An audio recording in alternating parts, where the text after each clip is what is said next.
យុទ្ធនាការត្រួតពិនិត្យនិងដោះស្រាយភាពមិនប្រក្រតីនៅតាមតុលាការនេះ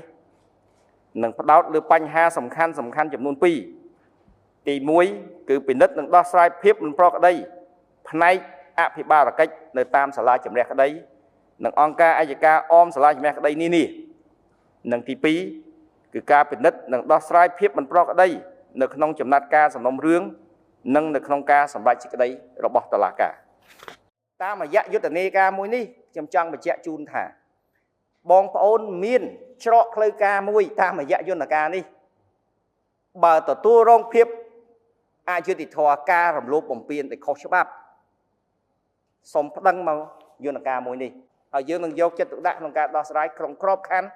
នៃយុទ្ធនាការទី2នេះបើរឿងក្តីមានការយឺតយ៉ាវខ្លាំងក៏បងប្អូនអាចដាក់ពាក្យបណ្ដឹងមកច្រកផ្លូវការនេះដែរឥឡូវការប្រកាសបើកយុទ្ធនាការនេះមានន័យស្មើថាការប្រកាសបើកច្រកមួយដើម្បីយកកិច្ចការទាំងអស់នេះមកត្រួតពិនិត្យហើយនឹងដោះស្រាយប្រកបដោយការទទួលខុសត្រូវ